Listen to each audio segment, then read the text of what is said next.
Dry paneer snacks ಹೇಗೆ ಮಾಡೋದು ಅಂತ ಹೇಳ್ಕೊಡ್ತೀನಿ ಬನ್ನಿ. ಪನ್ನೀರ್ನ ಕ್ಯೂಬ್ಸ್ ತರ ನೀಟಾಗಿ ಕಟ್ ಮಾಡಿಕೊಂಡು ಅದನ್ನ ಸ್ವಲ್ಪ ಆಯಿಲ್ ಜೊತೆಗೆ ಫ್ರೈ ಮಾಡ್ಕೊಬೇಕು. ಅದು ಫ್ರೈ ಆಗಷ್ಟರಲ್ಲಿ ಒಂದು ಈರುಳ್ಳಿ ತಗೊಂಡು ಊದ ಎಳೆ ಬರುತ್ತಲ್ಲ ದಳ, ಆ ರೀತಿ ನಾವು ಇದನ್ನ ಬಿಡಿಸ್ಕೊಂಡು ಇವಾಗ ಸ್ವಲ್ಪ ಅರ್ಧಂಬರ್ಧ ಬೆಂದಿರೋ ಪನ್ನೀರ್ ಜೊತೆಗೆ ಮಿಕ್ಸ್ ಮಾಡ್ಕೊಬೇಕು. ಸ್ವಲ್ಪ ಚೆನ್ನಾಗಿ ಫ್ರೈ ಆಗೋವರೆಗೂ ವೆಯ್ಟ್ ಮಾಡಬೇಕು. ಚೆನ್ನಾಗಿ ಫ್ರೈ ಆದ್ಮೇಲೆ ಸ್ವಲ್ಪ ರುಚಿಗೆ ತಕ್ಕಷ್ಟು ಉಪ್ಪು ಮತ್ತೆ ಚಿಲ್ಲಿ ಪೌಡರ್ ಹಾಕೋಬೇಕು. ನಿಮ್ಗೆ ಎಷ್ಟು ಬೇಕು ಸ್ಪೈಸಿ ಅಷ್ಟೇ ಹಾಕೊಳ್ಳಿ. ಸೊ ತುಂಬಾ ಸ್ಪೈಸಿ ಆದ್ರೆ ತಿನ್ನೋದಿಕ್ಕಾಗಲ್ಲ, ಹಾಗಾಗಿ ಅಲಂಕಾರಕ್ಕೋಸ್ಕರ ಒಂದು ಮೆಣಸಿನ್ಕಾಯಿನ ಆಫ್ ಮಾಡಿ ಹಾಕೊಂತಾ ಇದ್ದೀನಿ, ಗ್ರೀನ್ ಆಗಿ ಚೆನ್ನಾಗಿ ಕಾಣುತ್ತೆ ಅಂತ. ಇವಾಗ ಫ್ರೈ ಆಗಿರೋದನ್ನ ಒಂದು ಪ್ಲೇಟ್ಗೆ ಸರ್ವ್ ಮಾಡ್ಕೊತಾ ಇದ್ದೀನಿ.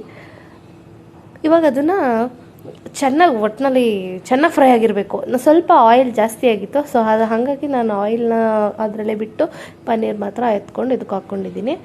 ಪನ್ನೀರು ಮತ್ತು ಆನಿಯನು, ಟೊಮೆಟೊ ಸಾಸ್ ಹಾಕೋದ್ರಿಂದ ಸ್ವಲ್ಪ ಎಷ್ಟೇ ಸ್ಪೈಸಿ ಇದ್ರೂ ಕಂಟ್ರೋಲ್ ಮಾಡುತ್ತೆ. ಇದನ್ನು ನಮ್ಮ ಹಸ್ಬೆಂಡ್ ತಿನ್ಸೋಣ, ಫಸ್ಟ್ ಟೇಸ್ಟ್ ಮಾಡ್ಸೋಣ ಅಂತ ತೊಗೊಂಡೋಗ್ತಾ ಇದ್ದೀನಿ. ಹೇಗಿದೆ ಅಂತ ನಾನು ಕೇಳಿದೆ, ಸೊ ನೋಡೋಣ ಅವ್ರ ರಿಯಾಕ್ಷನ್. ಚೆನ್ನಾಗಿದೆ ಅಂತ ಹೇಳಿದ್ರು. ಓಕೆ ಗೈಸ್, ಪನ್ನೀರ್ ಅಂತೂ ಸಕ್ಕತ್ತಾಗಿತ್ತು. ನೀವು ಕೂಡ ಟ್ರೈ ಮಾಡಿ. ಇನ್ನೂ ಯಾರೆಲ್ಲ ನನ್ನ ಚಾನಲ್ನ ಸಬ್ಸ್ಕ್ರೈಬ್ ಮಾಡಿಲ್ಲ, ಸಬ್ಸ್ಕ್ರೈಬ್ ಮಾಡ್ಕೊಳ್ಳಿ. ಮತ್ತು ನನ್ನ ಇನ್ಸ್ಟಾಗ್ರಾಮ್ ಪೇಜಲ್ಲೂ ಕೂಡ ಫಾಲೋ ಮಾಡಿ. Thank you, bye.